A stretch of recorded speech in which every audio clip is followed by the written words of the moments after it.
It's the Amoeba People. It's the Amoeba People. The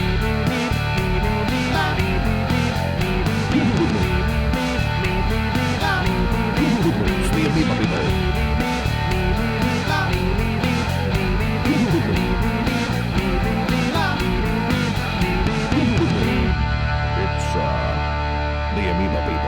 Hey everybody, welcome back to the Amoeba People Podcast, the show where science and music collide. My name is Ray Hedgepeth, the singer-guitarist of the unjustifiably nerdy science rock band, the Amoeba People. Yes, it is unjustifiable how nerdy we are, folks.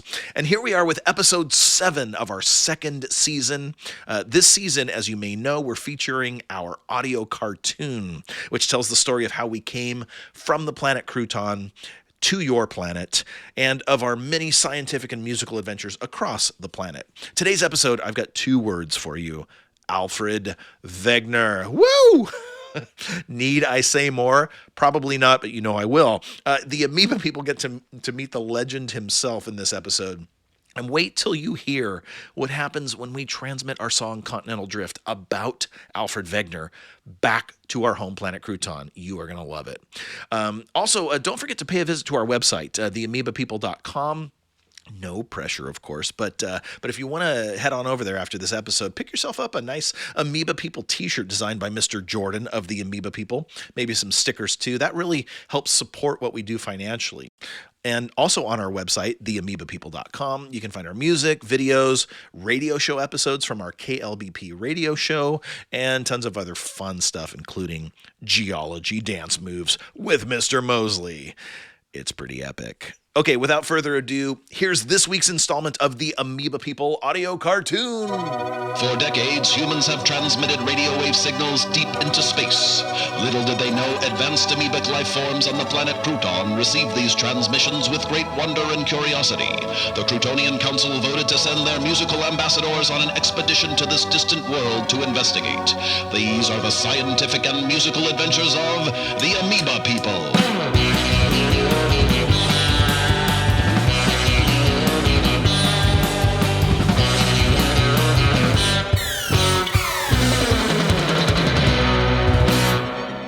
Episode 7, Transitory Reanimation.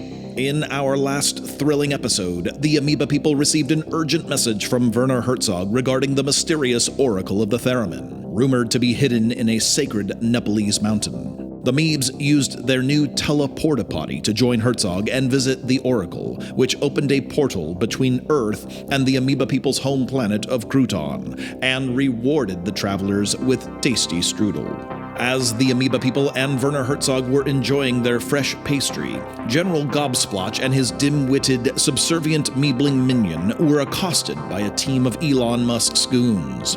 Gobsplotch reluctantly agreed to be taken back to Space X along with his ship by the group of menacing thugs after receiving polite yet unconvincing assurances from Musk. Having returned from their journey to Nepal, the Amoeba People are back at M51 with Dr. Hindemith and Beckford, recounting the thrilling story of how they liberated their ship, the Improbable, from the heavily guarded SpaceX facility. So then Uncle Leon says, it's bring your nephew to work day! That was a good one. I remember. And then the goon says, bring your nephew.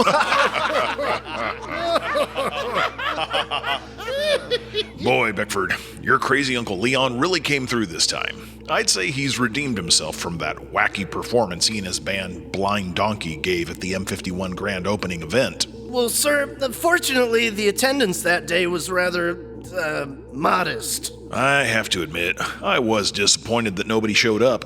I suppose the fact that we couldn't give directions to our highly classified undisclosed location didn't help. It's hard to overstate our appreciation for crazy Uncle Leon's assistance in recovering the improbable. If it wasn't for his help, Elon Musk would have completely destroyed our ship and ruined our mission. Gee, I wish I would have been able to be there when you guys used your special amoeba attacks to neutralize Musk's goons. As musical ambassadors, we're sworn to avoid that type of confrontation in all but the most desperate of circumstances. That being said, Mr. Jordan's devastating percussive bellow is awesome to behold. Thank you, sir. Agreed. The impeccably timed seismic activity that ensured our escape was also pretty awesome. Yes, the periodic sudden release of energy that generates seismic waves is most worthy of awe, Mr. Mosley. It's one of the few ways in which we as humans can experience the movement of Earth's lithosphere in real time. The vast tectonic plates are constantly moving, of course, but the movement is so slow that most of the time we don't even notice it.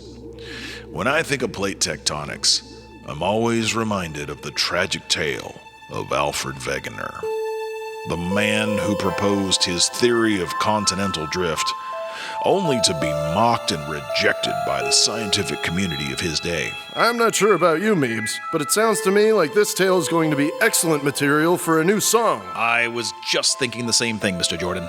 Would you gentlemen mind if we utilized your musical instruments? Not at all. We'd be delighted. Dr. Hindemith, can you please take it from the top?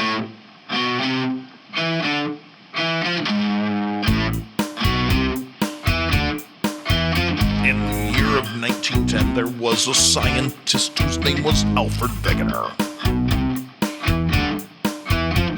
He noticed that the continents look just like pieces of a broken puzzle. As the Amoeba People compose their new song and transmit it back to Crouton, General Gobsplotch and his Meebling are warily assessing their new surroundings, having been deposited in a sparsely furnished, sealed chamber somewhere within SpaceX's top-secret subterranean complex by Elon Musk's team of menacing goons. This room feels suspiciously like a prison cell. I've got to figure a way to get out of here. Suddenly, an image of Elon Musk's head appears on one of the featureless white walls of the chamber. Hello, is this thing working? Can you hear me, Ambassador Gobsplotch? Yes, I can hear you. Of course it works. I designed the system myself. I trust that your surroundings are comfortable. If there's anything that you need, please let me know and I'll get it for you right away. The room is fine, Mr. Musk. But as you know, I'm on an urgent mission to find and assist my fellow Croutonians. Of course, Ambassador. I've allocated quite a few of my own resources to the search effort. We will find the Amoeba People and their beautiful ship sooner or later. Don't you worry. Now, forgive me, I know that I've already asked you this, but you don't have any idea where they might be located, do you? Unfortunately, no. No idea. But Master, the transmission... Silence, fool! I'm sorry, what was that? You'll have to excuse my assistant. He's exhausted from our journey. I see. Very well. I'll leave you to recover from your travels. Do try to think of any information that might be useful in finding the Amoeba People, won't you? Back at the M51 Records Laboratory compound, the Amoeba People, Beckford, and Dr. Hindemith are inside the improbable, reviewing the latest schematics they've received from Crouton via hyperbolink. Looks like we've received some schematics for the Transmortifier. It brings dead scientists back to life. Excellent. We can use it to let Alfred Wegener know that his ideas were incorporated into modern Earth science in the years following his untimely demise. Indeed. He may also be tickled to know that his story is the subject of a brand new Croutonian science rock song. Let's get that Transmortifier fabricated right away. The Improbable's 3D printing module comes to life with a subtle hum. After a few minutes, the module's doors open, and a familiar-looking device comes down the conveyor belt. Wow, that thing looks just like the vacuum cleaner my family owned back in the 80s. Its state-of-the-art design and construction provides powerful suction for even the dirtiest of surfaces. But rest assured, the Transmortifier also brings dead scientists back to life. Remarkable. How exactly does it do that? The dead scientist part, I mean. The engineers at the Croutonian Absurditudinal Laboratory operate on a higher plane, Dr. Hindemith. To be honest, we're not exactly sure how these things work. We just received the schematics, run them through the assembly module, and followed the directions. All right, I've programmed the details about Alfred Wegener into the ship's computer. Now we'll just need to plug in the Transmortifier. The canvas bag of the vacuum-like Transmortifier begins to inflate, and after a brief period, the machine turns itself off.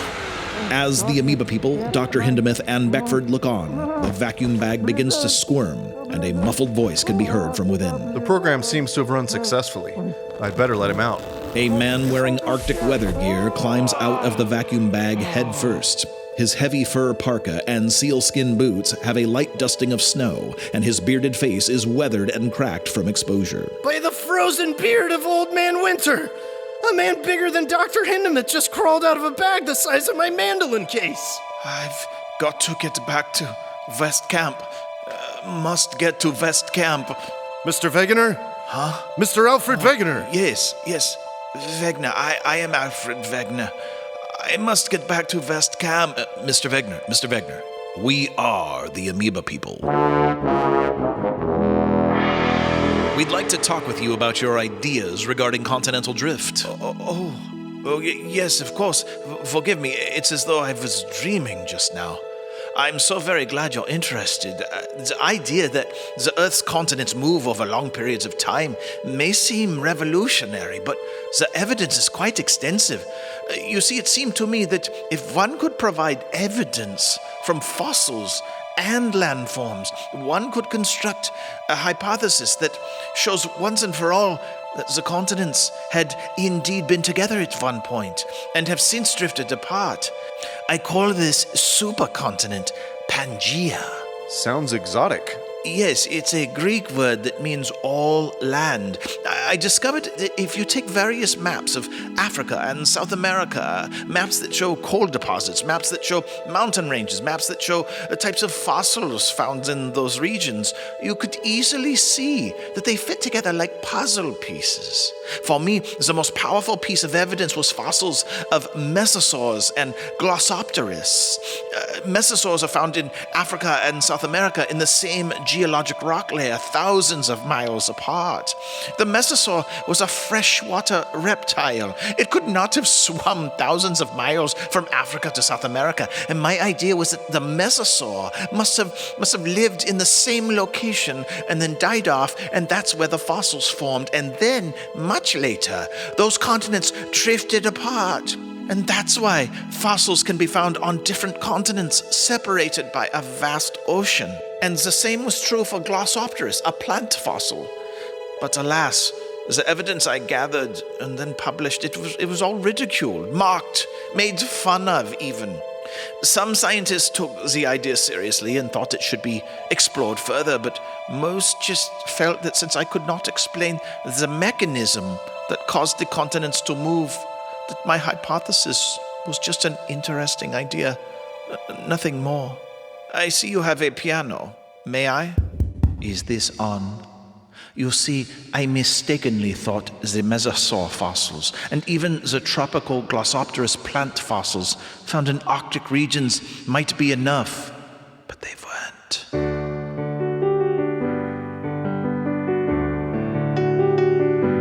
Mesmerizing mesosaur, you're enough for me and more. And Glossopteris you grow in the tropics of my soul.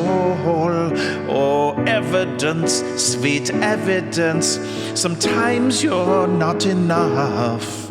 But I hope and I do dream that one day you will be a true theory.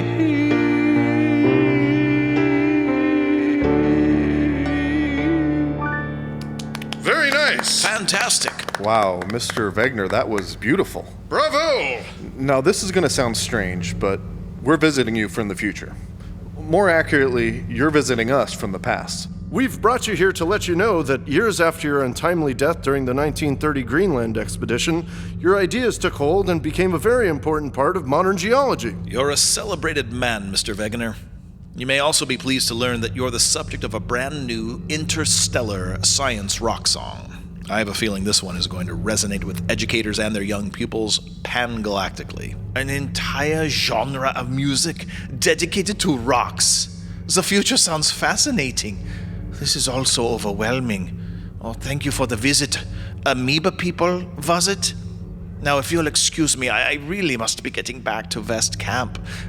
Where is it from here? Alfred Wegener's bronze skin suddenly turns ashen, and his body gently disintegrates into a pile of dust, Arctic gear and all. Wow, that was intense! Of all the things I thought might happen today, this definitely wasn't one of them. Thank you, Amoeba People. Alfred Wegener truly deserved to hear those words from you, even though he did turn to dust afterwards. He seems to have left a bit of a mess, as a matter of fact. That won't be a problem, Dr. Hindemith. 27 light-years away at the Croutonian Science Ministry. Dr. People, the hyperbolink is active again. It's another transmission from the Amoeba People. Excellent, Q. Let's see what the Amoeba People have for us this time. Greetings, Dr. People.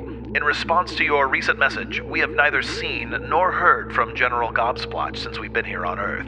Due to the challenging circumstances we've detailed in our previous message, we feel it unwise to transmit any broad hailing signals at the moment, lest they be detected and cause further challenges. In the meantime, we present to you our latest song, which tells the tale of a very important figure in the history of Earth science.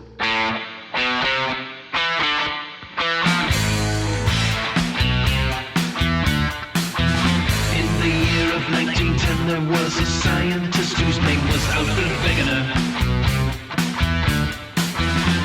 He noticed that the continents looked just like pieces of a broken puzzle.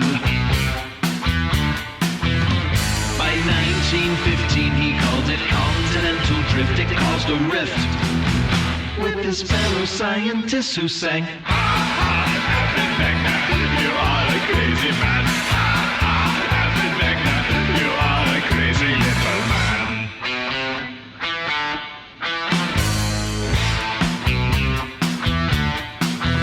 They reminded him he had no proof for how or why the continents could do this. And until you show just how or why, you merely have one interesting hypothesis. Until this evidence we see, you don't have a theory. Ha ha, Alfred Wegener, you are a crazy man. Ha ha, Alfred Wegener, you are a crazy little man.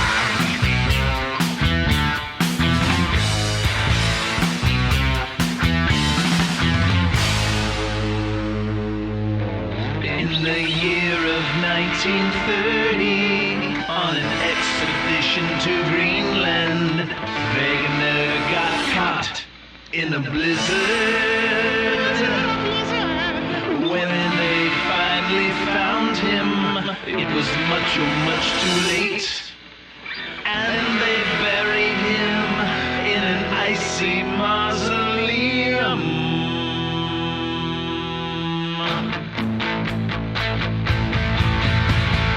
30 years after he died, a new idea came to light.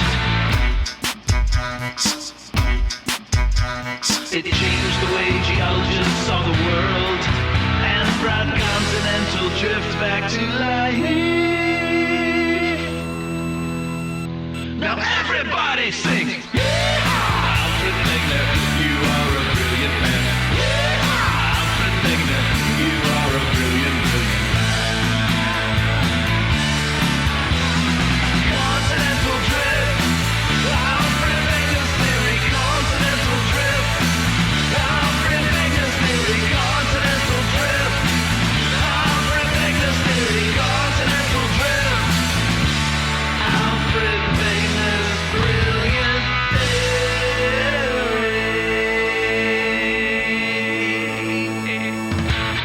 And once again, ladies and gentlemen, you're listening to Q107.2, the home of Crouton's hottest science rock. And speaking of hot, you just heard Continental Drift by the Amoeba People, this week's #1 most requested tune. It bumps the Meebs cosmology, your futon and you down to the #2. Good evening, Meebs and Meebettes.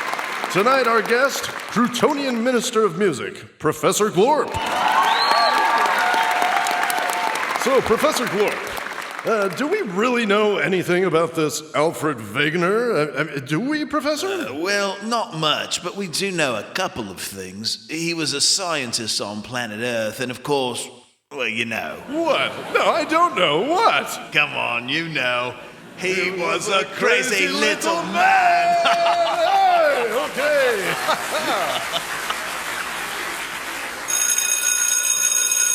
Okay, class, time to recite the Croutonian alphabet.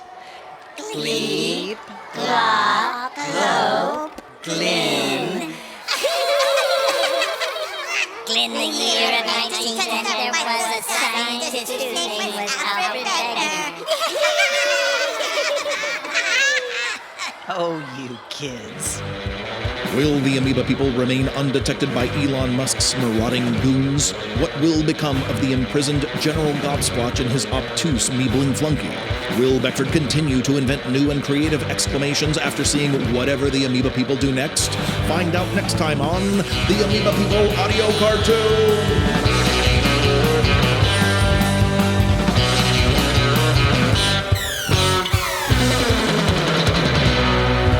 Thank you so much for listening to the Amoeba People Podcast. Our show today was written, produced, and edited by the phenomenal Ryan Mosley. Story by Ray Hedgepeth and Ryan Mosley. Voices by Dustin Jordan, Ryan Mosley, and Ray Hedgepeth. And as always, all music written and performed by your pals, the Amoeba People. Until next time, everybody, onward!